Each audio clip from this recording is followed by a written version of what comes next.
गर्व की बात होनी चाहिए कि हमारी स्कीमें जो है उसके कारण से पूरे देश के कर्मचारी, पूरे देश के आम जन वो देखते हैं राजस्थान में एक के बाद एक देश की माँ कैसे रही है। ये तो टाइम नहीं है कि मैं आपको एक्सप्लेन करूं। लोकसभा का तो है नहीं चुनाव, ये राज्यसभा चुनाव है। मैं कहना चाहूँगा प्रधानमंत्री जी से, ये चुनाव राज्यसभा का है। ये यहाँ हमने जो कानून पास किए, स्कीम बनाई, गारंटी दी, उस पर मेरा चैलेंज है कोई भी हमसे बात करे कि लंदन जाके बैठ के विजय माल्या या वीर मोदी या टैक्सी, ऐसे कितने लोग होंगे देश के अंदर और नए विजय माल्या कितने नए होंगे, कितने मेहुल चौकसी होंगे, कितने नीरव मोदी होंगे, उसकी तरफ ध्यान नहीं जा रहे हैं। लोगों में सियासत में चर्चा है कि अब गहलोत साहब की क्या बड़ी भूमिका थी 3 तारीख को। मेरी भूमिका हमेशा वही रही जो मुझे हाईकमान ने कहा है। मैं अपनी भूमिका खुद तय नहीं करता हूँ। जो सामने वाली पार्टी है वहाँ पर भी गारंटी कार्ड शुरू हुई। लोग मोदी की गारंटी की बात कर रहे हैं, आप अपनी जो गारंटी आपने जनता को दी है पहले 3 और अब 7, उसकी गारंटी चल रही है। किसकी गारंटी ज़्यादा मजबूत है? स्टेट गवर्नमेंट चुनाव विधानसभा के हैं, तो विधानसभा की परफॉर्मेंस जो हुई है 5 साल तक, उसके बाद चर्चा ही लोग नहीं कर रहे हैं। उनकी हमारी स्कीमें, हमारी गारंटी हैं, हमारे कानून पास किए गए, उसकी आलोचना करे, कमियां बताए, धरातलवाही नहीं आई हमारी योजनाएं, उस पर बहस करें हमसे चुनाव लड़ते वक्त में। ये तो कर नहीं रहे हैं, खाली गारंटी करके वो लोगों को भड़का रहे हैं और कुछ नहीं कर रहे हैं। या मोदी की गारंटी क्या काम आएगी, या कौन सी गारंटी वो दे रहे हैं, कौन सी स्कीम लागू कर रहे हैं? वो तो केंद्र सरकार की स्कीम होगी उनके पास। तो इसलिए इस बार गारंटी काम आएगी राजस्थान विधानसभा चुनाव में, जो हम लोग दे रहे हैं वो काम आएगी। गहलोत साहब, गारंटियों के बाद यदि बात की जाए स्कीम्स की, राजस्थान में अशोक गहलोत सरकार की जो स्कीम्स है, योजनाएं हैं, उनकी चर्चा देश भर में है। ऐसी कौन सी प्रमुख योजना है जो इस बार राजस्थान के इन चुनावों में कांग्रेस के लिए गेम चेंजर साबित हो? भाई हमारी कई योजनाएं, कई कानून जो देश भर में आज चर्चा में हैं, इसका हमें गर्व होना चाहिए। गिग वर्कर्स का हमने कानून बनाया। मैंने पहले भी कहा कि इतने आर्टिकल आ रहे हैं कि ऐसा कानून हिंदुस्तान में हर राज्य में बनना चाहिए और दुनिया के मुल्कों में बनना चाहिए। जितने आज 15-20 साल से जो नया एक एरिया डेवलप हुआ है, उबर का, ओला का, जोमेटो का, और भी कई ऐसा प्लेटफॉर्म है जहाँ पर लोग सर्विस दे रहे हैं अपनी, उनकी सिक्योरिटी नहीं है। उन सिक्योरिटी को दिया हमने गिग वर्कर्स एक्ट बना करके। ये नया शब्द है अभी, पर ये बहुत बड़ा कानून पास हमने किया है, जो राहुल गांधी जी की यात्रा में लोगों ने हमें सुझाव दिया था। तो आप सोच सकते हो कि उसको लेके आज चर्चा पूरे देश में हो रही है। ओपीए लागू हमने किया, पूरा देश में हर राज्य में आंदोलन हो रहे हैं कि भाई आप लागू करो, लागू क्यों नहीं कर रहे हो? ये मानवीय दृष्टिकोण से दिया हम लोगों ने। हमने बीमा पहले 10 लाख से 5 लाख का बीमा तो इनका खाली 20% आबादी के लिए है। ये सोशियो इकोनॉमिक सर्वे जो हुआ था यूपी गवर्नमेंट, उन तक में आयुष्मान भारत लोग समझ नहीं पाते हैं, इसलिए ये भ्रम पैदा करते हैं। राज्यों में 20-25% की आबादी को दे रहे हैं, हम पूरी पब्लिक को दे रहे हैं, पूरी आबादी को दे रहे हैं, आम जनता को दे रहे हैं, गरीब अमीर कोई हो। एकमात्र राजस्थान राज्य देश के अंदर है जहां पर बीमा पूरी पब्लिक के लिए है।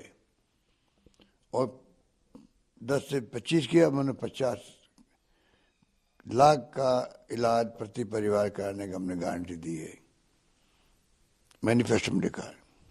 गहलोत साहब, चूंकि राजस्थान की बात की जाए तो राजस्थान में आपकी योजनाओं चर्चाओं में रहती है, लेकिन इन दिनों जो चुनाव चल रहे हैं, चुनाव के दौरान बयान भी काफ़ी चर्चाओं में है। हाल ही में प्रधानमंत्री के लगातार दौरे बन रहे हैं।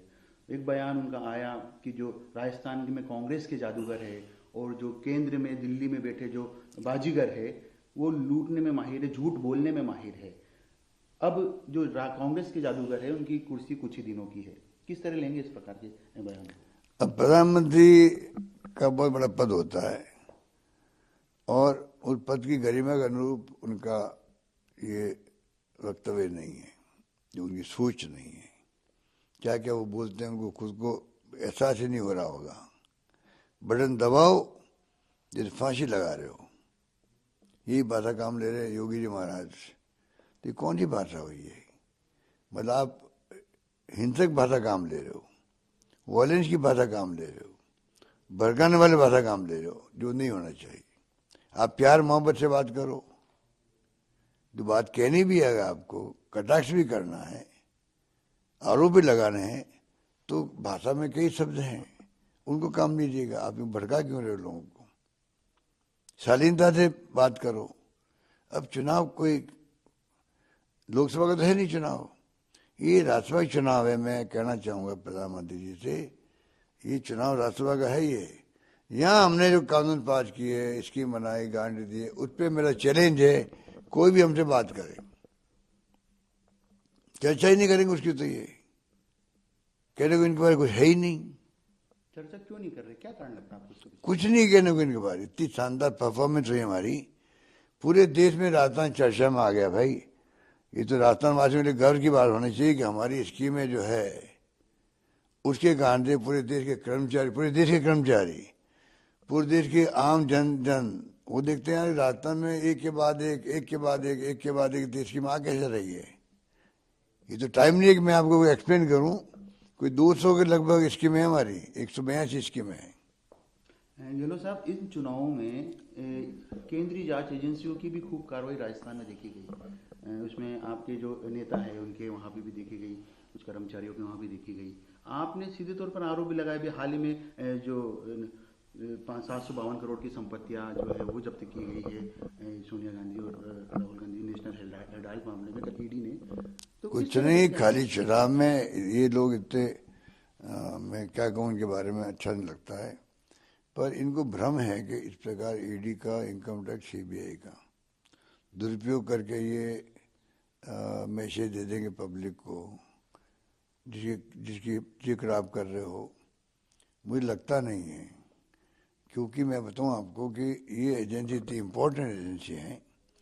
इनका असली काम है आर्थिक अपराधियों के लिए, इनका असली काम है इकोनॉमिक ऑफेंडर जो है, जो लंदन जाके बैठ के विजय माल्या या नीरव मोदी या मेहुल चोकसी, ऐसे कितने लोग होंगे देश के अंदर, और नए विजय माल्या कितने नए होंगे, कितने मेहुल चोकसी होंगे, कितने नीरव मोदी होंगे। उसकी तरफ ध्यान नहीं जा रहा है इनका, जाना चाहिए उस तरफ जिससे कि देश की इकोनॉमी मजबूत रहे, इकोनॉमिक ऑफेंसेस नहीं हो, उसको रोके। इतनी इम्पोर्टेंट एजेंसी ये है। पिछले 9 साल से जो है उनका काम वो तो ठप हो गया। सरकारें गिराओ, सरकार बनाओ, उसके लिए डराना धमकाना एमएलए को है, पाला बदलने के लिए उसके काम ले रहे हैं। सरकारें गिरा रहे हैं, मध्य प्रदेश की, महाराष्ट्र की, कर्नाटक की गिरा दी, हॉर्स ट्रेडिंग से गिराई, ईडी के दबाव से गिराई, इनकम टैक्स के रेट से गिराई। तो ये कहाँ की समझदारी है? इसको लोग पसंद नहीं कर रहे हैं। गहलोत साहब, 5 साल का आपका कार्यकाल रहा, कई स्कीमें आप लेकर आए, लेकिन इन 5 सालों में काफ़ी चुनौतियां भी आपके सामने रही, चाहे वो कोरोना की चुनौतियां हो या फिर सियासी संकट की चुनौतियां हो। उन तमाम चुनौतियों के बीच में भी आपका ये दावा है और प्रदेश में जो लग रहा है कि एंटी इनकम्बेंसी नहीं है, लेकिन लोकल स्तर पर, क्योंकि इस बार जो टिकट दिए गए हैं काफ़ी संख्या में जो विधायक थे उनको रिपीट किया गया है मौजूदा को, और वो सहयोगी विधायक जिन्होंने आपकी सरकार बचाने में मदद की थी उनको भी मौका दिया गया है। तो कहीं ना कहीं जो स्थानीय जो नाराजगी है कांग्रेस के जो जुड़े हुए कार्यकर्ता है, उसको उस चुनौती से कैसे निपटेंगे? क्या वो सब कुछ ठीक हो जाएगा? देखिए, मैं इस बात को स्वीकार करता हूँ कि कई बार ऐसा माहौल इन्होंने बना दिया, आरएसएस ने भी करप्शन का बना दिया, एमएलए के खिलाफ में काफ़ी कुछ इन्होंने कोशिश की, कुछ शिकायत होगी भी, आज भी होगी। पर हमारे यहाँ जो फैसले हुए हैं वो सर्वे के आधार पे भी हुए। चुनाव तो जीतेंगे तभी तो सरकार बनेगी हमारी, तो विनिमिलिटी क्राइटेरिया रखा गया। उसके अंदर जो है नो ऑप्शन था, अगर किसी शिकायत है भी मान लो तो वहाँ ऑप्शन दूसरा नहीं था। इस प्रकार से टिकट बंट रहे हैं। पर इतना मैं कह सकता हूँ भाई, अगर ये करप्ट ही होते तो जो मेरे पास होटलों में साथ रहे थे 40 दिन तक, 10 करोड़ की पहली किस्त थी मिलने की, एक व्यक्ति बाहर क्यों नहीं गया? 4 लोग बाहर चले जाते, सरकार गिर जाते हमारी, क्यों नहीं गए? तो कैसे माने कि ये सब करप्ट हैं? ये बात भी है। कमी हर एक में होती, पर मैंने कह रखा है कमियों को एक तरफ रखो। अगर आप चाहते हो सरकार वापस पुनः रिपीट हो, हमने अच्छा काम किया है, मैंने कोई कसर नहीं छोड़ी है काम करने में। तो और डिमांड आ रही मेरी कोई 150 के लगभग डिमांड आ गई होगी। तो मैं तो जा नहीं सकता सब जगह। तो मैंने कल भी कहा है कि भाई आप समझ लो कि मैं इलेक्शन लड़ रहा हूँ आपके वहाँ से, आप मुझे वोट दो। अब राहुल गांधी को, खड़गे साहब को, प्रियंका गांधी का जो अपील है उसको आप लोग उस पर ध्यान दो और सरकार बनाओ वापिस। सरकार बनाने के बाद में कह सकता हूँ कि जो खड़गे साहब राहुल गांधी जी कहते हैं वादा करो मत, करो तो निभाओ, उस पर हम खड़े उतरेंगे, तब मैं वादा करता हूँ। सीएम साहब, आप हो, आपके अलावा जितने भी कांग्रेस के बड़े लीडर्स हैं, उनके एक बयान कॉमन रूप से निकल कर आ रहा है बीजेपी के खिलाफ कि इस बार बीजेपी ने कोई चेहरा घोषित नहीं करा, बिना चेहरे के चुनाव लड़ रहे या मोदी जी के चेहरे पे चुनाव लड़ रहे हैं। और राजस्थान में आपकी डिमांड ज़्यादा है, आपको अलग अलग विधानसभा क्षेत्रों में चुनाव प्रचार के लिए बुला रहे हैं, तो कि इस बार का सीधा चुनाव ये मान के चले कि मोदी जी वर्सेस गहलोत जी है, गहलोत जी के बीच में है? क्योंकि राजस्थान में तो ये नज़ारा दिख रहा है। देखिए, ये चुनाव विधानसभा का मैं फिर कहना चाहूँगा, ये चुनाव विधानसभा का है। विधानसभा का पूरा चुनाव, विधानसभा की परफॉर्मेंस, सरकारी परफॉर्मेंस, कानून बनाने की, स्कीमें देने की, युवाओं को, छात्रों को, महिलाओं को, किसानों के लिए अलग बजट पेश कर दिया हम लोगों ने, कोई कमी रखी नहीं। लोग कहते हैं कि जन्म से लेकर मरने तक की जो स्कीम होती है वो सब इस सरकार ने दे दी है, क्या क्या लोग नहीं कहते हैं। तो मैं मानता हूँ चुनाव वहीं तक सीमित रहे, ये कोई तुलना करने की बात नहीं। चुनाव कोई लोकसभा थोड़ी हो रहा है, तो चुनाव विधानसभा चुनाव में, लोकसभा चुनाव में चर्चा हो क्या सकती है, अलग अलग चुनाव दोनों, ये बात है। एक और मेरा सवाल था सर, क्योंकि लंबा अरसा रहा गारंटियों की बात की, लास्ट दो सवाल रहेंगे मेरे। गारंटियों की आपने बात की, राहत देने की बात करी महंगाई से, पेट्रोल डीजल की कीमतों का मुद्दा उठा रहे हैं कि सबसे ज़्यादा वेट यहाँ पर लगता है, उसको किस तरह आप देखेंगे? ये मैं बताऊँ आपको, स्पष्ट कर दूं, हमसे ज़्यादा मध्य प्रदेश में पेट्रोल डीजल के दाम है, हमसे ज़्यादा है। उसका कंपेरिजन नहीं करेंगे, वहाँ बीजेपी की शासन है मध्य प्रदेश के अंदर, वो कम क्यों नहीं कर पा रहे हैं? क्योंकि हमारा प्रोफाइल दोनों का एक है राज्य का। ये कंपेयर करते हैं हरियाणा पंजाब से, वहाँ की आर्थिक स्थिति अलग है, वहाँ की अप्रोच अलग तरह से है। अभी पिछले 20-25 साल से यहाँ पर क्या राज कांग्रेस का राज या बीजेपी का राज रहा? बीजेपी शासन में कम क्यों नहीं कर दिया? कर सकते तो, अब वो हल्ला कर रहे हैं। तो शासन बीजेपी के थे तब कम क्यों नहीं किए?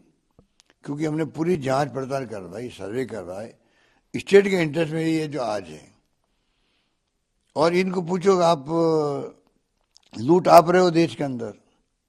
मैंने परसों भी कहा था, जो बेसिक एक्साइज ड्यूटी होती है उसका बंटवारा राज्यों में होता है, उसको बहुत कम कर दिया है। और additional excise duty, special excise duty और एक नया सेस लगा दिया भारत सरकार ने। वो पैसा इकट्ठा कर रहे हैं बम्पर, पूरा पैसा जाता है केंद्र के खजाने के अंदर। तब भी हमने क्या किया, संवेदनशीलता दिखाते हुए सरकार बनने के बाद में, भारत सरकार ने तो एक बार कम किए थे, 2 साल बाद कम किए हमने। 2 साल पहले मैंने 2.5% कम किया, उसके बाद फिर कम किया, यूं करके 7,500 करोड़ रुपये प्रति साल का रेवेन्यू हमने कम किया है, हमने भी कम किया है। इसलिए ये जो खाली एक एग्जाम्पल दे देते हैं बॉर्डर एरिया को लेके कि बॉर्डर एरिया में बहुत रेट का फर्क है फर्क, पर तो हमारी मजबूरी है, वो भी हमारी मजबूरी है, ये बात है। लास्ट सवाल है मेरा सर, अशोक गहलोत जी 3 बार प्रदेश के मुखिया रहे, पीसीसी के अध्यक्ष भी रहे, केंद्रीय मंत्री भी रहे, संगठन में महासचिव भी रहे, लंबा राजनीतिक आपका अनुभव रहा। क्योंकि 25 तारीख को मतदान है, 3 तारीख को जनता का जो पिटारा है मतपेटी खुलेगी, उसके बाद आम जनता चाहती है, आम लोगों में सियासत में चर्चा है कि अब गहलोत साहब की क्या बड़ी भूमिका रहेगी 3 तारीख के बाद। मेरी भूमिका हमेशा वही रही जो मुझे हाईकमान ने कहा है। मैं अपनी भूमिका खुद तय नहीं करता हूँ, जो भूमिका हाईकमान देगी मुझे, मैं उसी तक सीमित रहूँगा।